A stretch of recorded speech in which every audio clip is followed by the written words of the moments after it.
Hi hello guys, என்னென்னு பார்க்குறீங்களா? இன்றைக்கி நம்ம பனங்கிழங்கு தான் அவிக்க போகிறோம். அம்மா கையால் பனங்கிழங்கு அவிச்சு சாப்பிட்லாம். ஸோ அம்மா தான் எல்லாத்தையும் ரெடி பண்ணிகிட்ருக்காங்க. அந்த ஒரு பனங்கிழங்குல பார்த்திங்கனாக்கா முன்னாடி பின்னாடி கட் பண்ணிடணும். முன்னாடி எதுக்குனாக்கா அந்த குண்டானில் வச்சு வைக்க முடியாது. நம்ம அவிக்கிறது பார்த்திங்கன்னா இட்லி குண்டானில் தான்.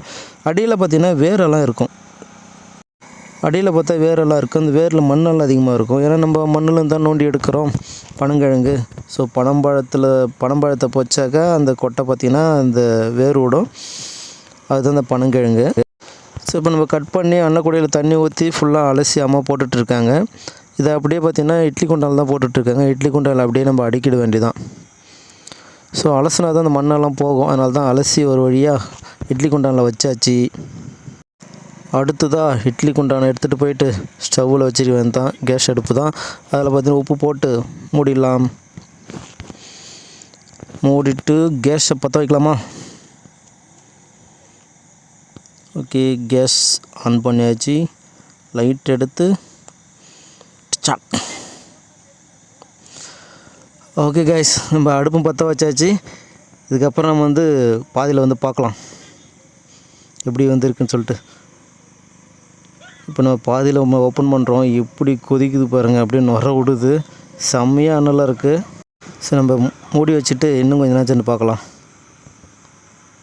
இப்போ பார்த்தீங்கன்னாக்கா ஃபுல்லாக வெந்துருச்சு. அந்த நுரெல்லாம் போயிடுச்சு பாருங்கள், ஃபுல்லாக வெந்துருச்சு. நம்ம வெந்துச்சுன்னா அந்த ஸ்மெல்லே தெரியும்.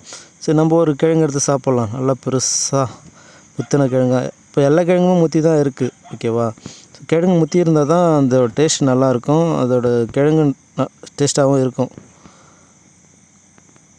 ஓகே, நம்ம ஒரு கிழங்கு பெரிய கிழங்கு எடுத்தாச்சு. மேலே இருக்கிற தோலெல்லாம் உரிச்சிட்டு அப்படியே பார்ட்டிஷன் பிரிக்கலாம். ஸோ பார்ட்டிஷன் பிரித்து சாப்பிட்டா தான் நல்லாயிருக்கும். நான் அப்படி தான் சாப்பிடுவேன். ஏன்னா பார்ட்டிஷன் பிரித்து ஒன் பை ஒன்னாக அப்படியே உடச்சி எடுத்தால் தான் அந்த நாரெல்லாம் எடுக்கிறதுக்கு கொஞ்சம் ஈஸியாக இருக்கும். ஓகேவா? பார்ட்டிஷன் பிரிக்கிறது தான் கொஞ்சம் கஷ்டம்.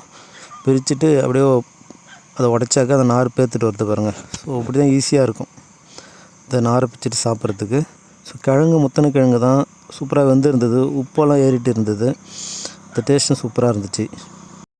கைஸ், இந்த வீடியோ பிடிச்சிருந்தா லைக் பண்ணுங்கள், கமெண்ட் பண்ணுங்கள், சப்ஸ்கிரைப் பண்ணுங்கள்.